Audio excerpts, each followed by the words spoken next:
in this war of machines. There may come a time when you find yourself face to face and hand to hand with your enemy. At these times, a knowledge of close combat will stand you in good stead. Not only may it get you out of a nasty situation, but, most important of all, it may help you to defeat the enemy.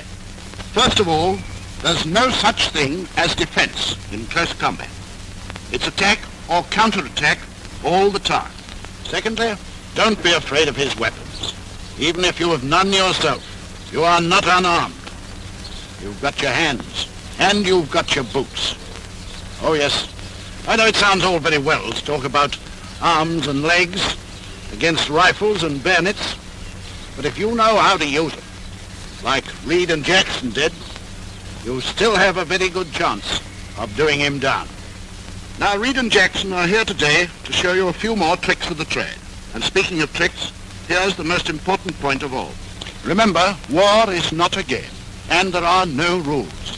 The Hun has been trained and taught to blot you out with any and every dirty trick he can think of, and he's got a dirty mind. So, in close combat, anything is fair if it enables you to get the better of your enemy. Now, Jackson is going to play the Hun, in spite of his good looks. When you come face to face with your enemy, you have to decide upon your method of attack. First, study your opponent. See how he's dressed, what sort of weapons he has, and in which hand he carries them. Is he right or left-handed? Does his helmet cover the back and sides of his neck? Does his coat or equipment prevent a really good kick at his fork? When you've summed him up, you'll know best how to act, but be quick about it, or he may act first. And finally, wear tricks. The Hun with his hands in the air is still dangerous. Now we come to some special blows and where to plant them.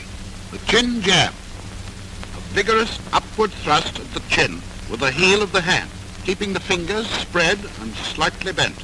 They may take effect on either his nose or his eyes.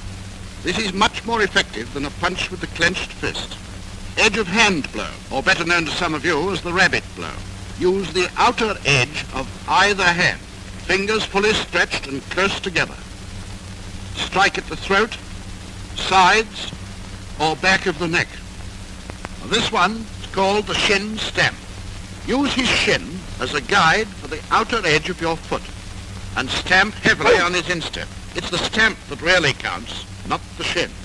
The knee blow is very simple and effective. Just raise your knee sharply into his fork, stomach, or face, as may be most convenient. Boxing punch, used for 3 spots only: the throat, pit of the stomach, or the fork. Don't use it for the chin. The chin jab is more effective. Now for the kick. Just that and nothing more, but deadly when used in the right places. Never used at a standing opponent who is on his guard. You'll see why later. But if he is partly down, kick at fork, stomach, or face. And if he is right down, the neck or kidneys. And don't forget, you've got a heel. Helmet blow. Remember that normally you should never take your helmet off, with one exception which we'll come to later. But accidents happen, and it may fall off or get knocked off. If it does, and you can grab hold of it, you've got a very effective weapon. Hold it firmly with the fingers inside and the thumb on top of the brim, and strike with the edge at the fork, throat, or sides of the neck, back of the neck, or kidneys. So much for the blows. Now we come to a simple homemade weapon, the kosh. A bit of wood or a bit of metal about 15 inches long and about 1 inch in diameter, but best of all, a bit of insulated electric cable. Make a loop and pass it through the hole in the end of the kosh. A loop large enough to slip your hand in, but not too large so that it falls off. Kosh is a grand weapon. It leaves both hands free when not actually in use, and is ready immediately when required, so it requires no great force to put your hand down for the count, or for keeps. And if you should happen to strike too hard, well, what a pity. You'll have to go and look for another Hun. strike at the side of the neck, the throat, at the fork, or the back of the neck. That's that. Well, now for a bit of action. Reed and Jackson are going to show you how to employ the blows. First of all, how to tackle a man from behind.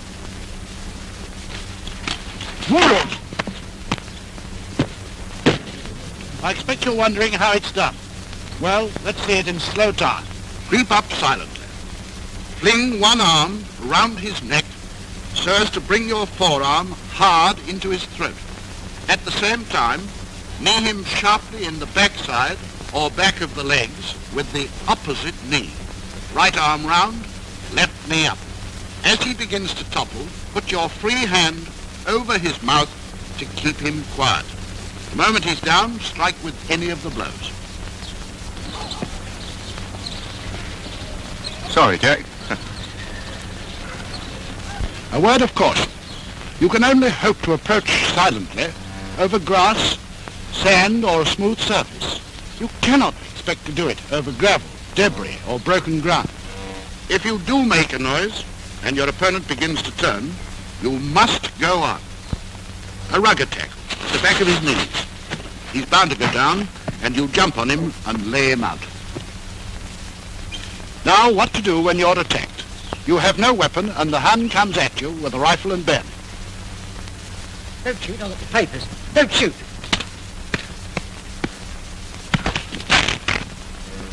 And this is how it's done.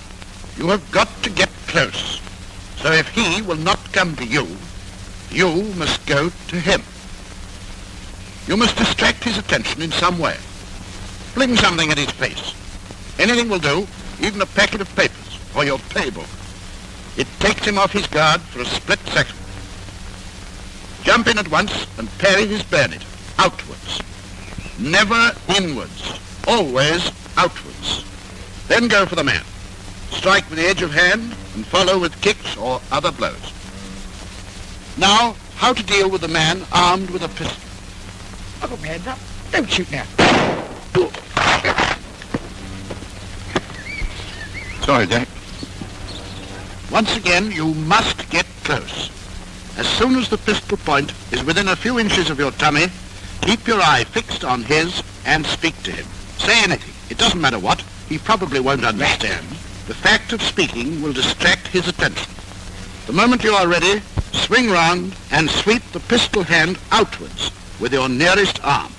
If his pistol is in his right hand, your turn must be to your right, and your left arm used for the swing. Immediately you've struck the weapon clear, swing back using your other hand for chin jab, and then knee blow and kick at fork. Follow with other blows as necessary. Next we come to the enemy armed with a knife. And here there are three distinct possibilities. First of all, he may come at you with a knife firmly in one hand, ready for an upward thrust.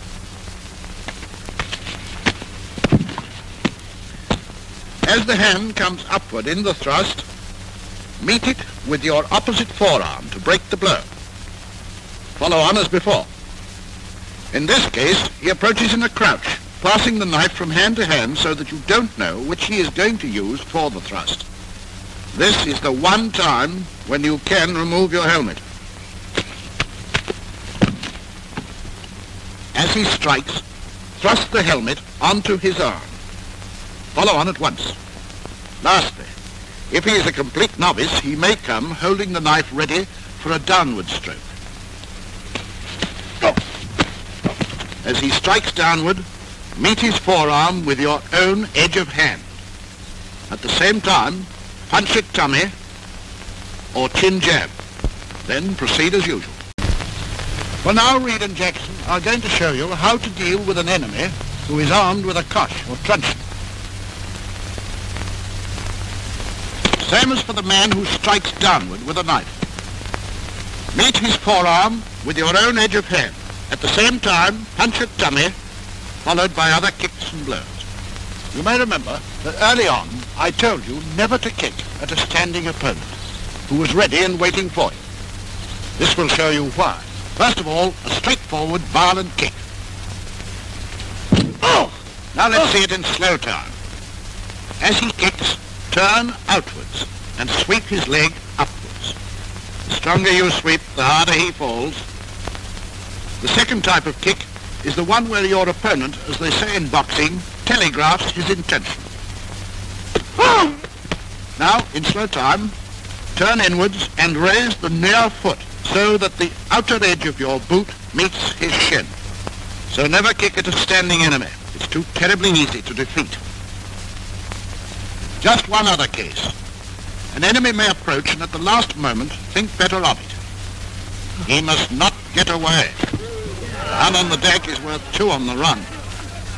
Next we come to a few simple releases.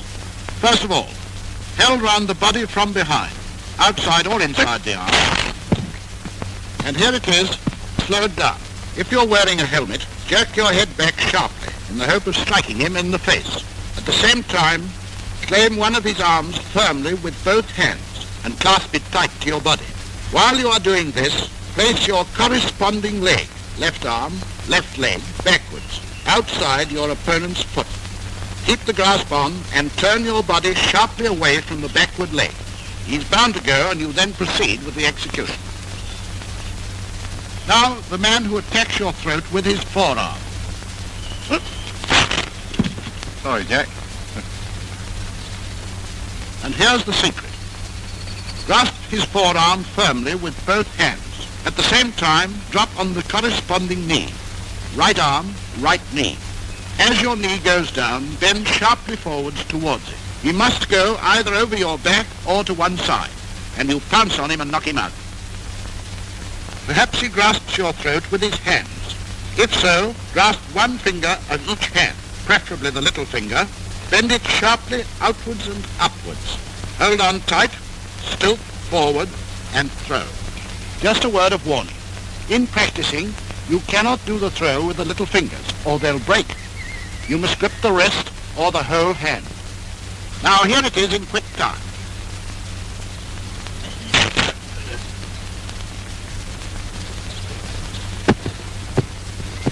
When you've laid the enemy out, if you want to secure him as a prisoner, you should know how to truss him up. Take a piece of thin cord, telephone cable or electric flex, and secure his thumbs together behind his back. Don't put the thumbs together. Secure one thumb first, and then make the other fast to it. Now bend one leg over and place the ankle behind the knee of the other leg. Then bend that leg towards you and secure the ankle firmly and as close as possible to the thumbs. If you have no thin cord or wire and have to use rope or strap, you cannot tie his thumbs together. In that case, you must lash his wrists. Remember, the same rule applies. Make fast to one wrist first and then secure the other to it.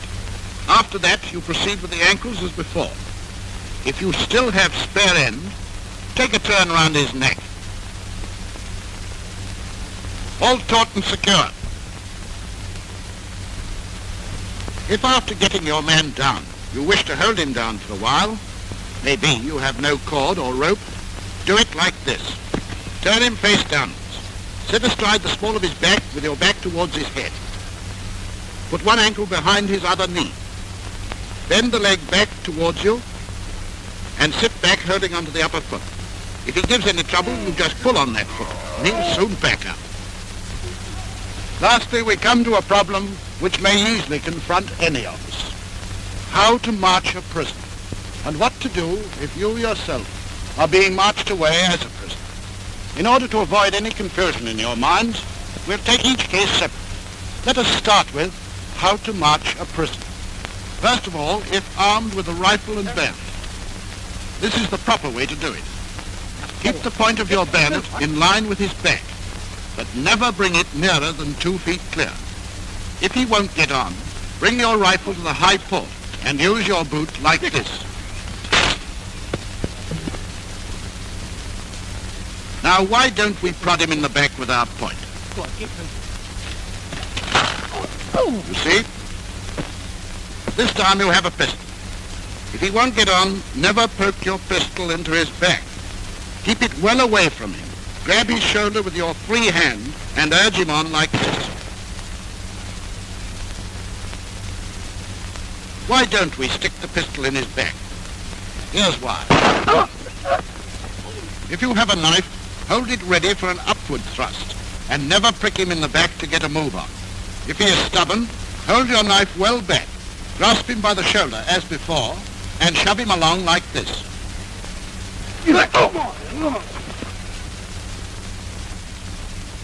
Why don't we prick him on? Here's why. Jackson getting some of his own back now. With the cosh, grab the shoulder as before, and keep the cosh well back, ready for this. If you hold it over his head, this will happen.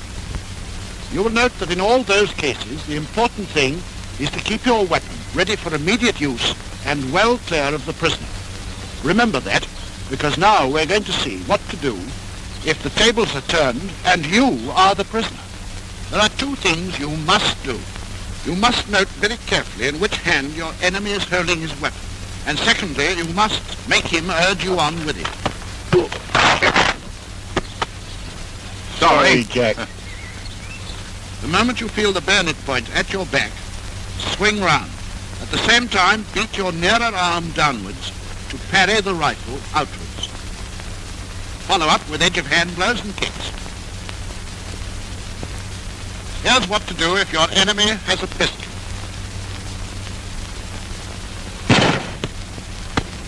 The moment you feel the pistol point in your back, same action as before, swing the near arm down and knock the pistol outwards.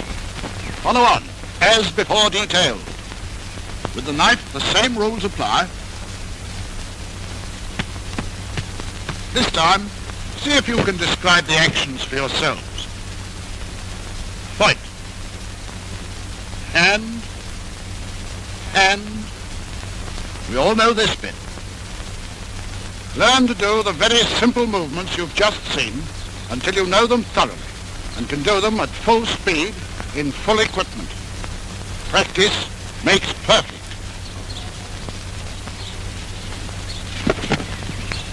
Pull the front rank and stick him up. Go. Up hand, stand by, swing, and turn. Now, kick, kick, kick. That's right, move. Up. The essentials of close combat are speed, determination, and ruthlessness. Go all out. As Shakespeare says, be bloody, bold, and resolute.